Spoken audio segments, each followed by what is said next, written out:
Welcome back to my channel. And if you're visiting this space for the first time, you're also highly welcome.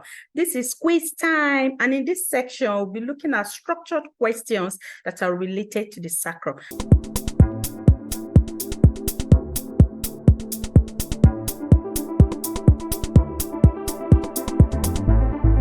The first question here states that the median sacral crest is formed by the fusion of, is it formed by the fusion of the transverse processes? Is it formed by the fusion of the spinous processes? Is it formed by the fusion of the articular tubercles? Or is it none of the above? The second question states that the sacral transverse ridges are remnants of the articular facets. Are they remnants of the spinous tubercles? Are they remnants of the transverse processes? Or are they remnants of the intervertebral disc? The third question states that the following are posterior relations of the sacrum, except the multifidus. Is it the piriformis? Is it the erector spinae? Or is it the gluteus maximus? The fourth question states that the sacral canal contains, is it the cauda equina? Is it the phylum terminale? Is it the spinal meninges? Or is it all of the above? The fifth question reads that the fifth pair of the sacral spinal nerves exits the sacrum through, is it through the anterior sacral foramen? Is it through the posterior sacral foramen? Is it through the sacral hiatus? Or is it none of the above? The sixth question states that the sacral hiatus is an opening on the first sacral vertebra. Does it allow for the passage of the second sacral spinal nerve? The sacral hiatus is a defect of non-fusion of the sacral laminae, or is it all of the above? The seventh question states that the anterior surface of the sacrum is related to the following, except, is it the piriformis? Is it the median sacral artery? Is it the sympathetic chain? Or is it the multifidus?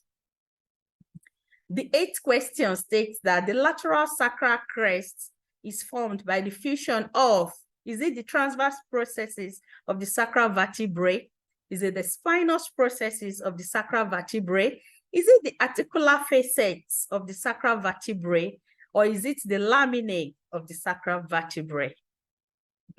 The ninth question states that the male sacrum is wider than the female sacrum. The male sacrum has more prominent sacral promontory. The male sacrum is more curved than that of the female sacrum. And the last is the male sacrum is shorter than the female sacrum.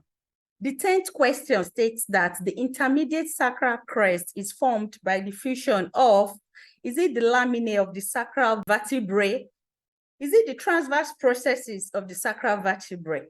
Is it the spinous processes of the sacral vertebrae?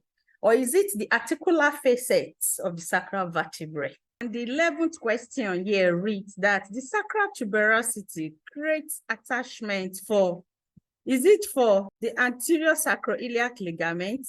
Is it for arcuate ligaments? Is it for the posterior longitudinal ligaments? Or is it for the posterior sacroiliac ligaments? The 12th question reads that the superior sacral articular facet articulates with, does it articulate with the superior articular facet of the L5 lumbar vertebra? Does it articulate with the second sacral vertebra? Does it articulate with the coccyx?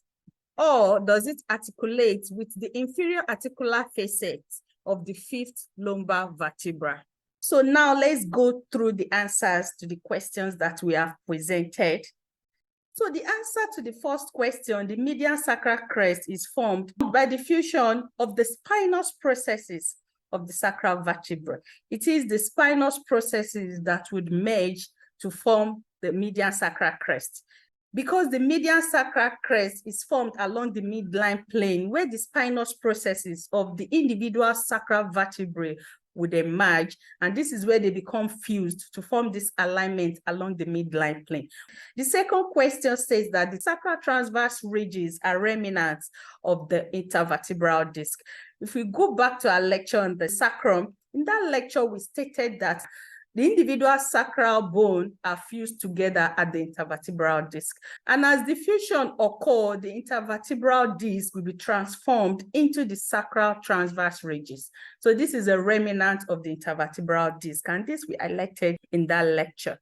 The third question states that the following are posterior relations of the sacrum, except all are posterior relations except the piriformis. The piriformis is related to the sacrum anteriorly.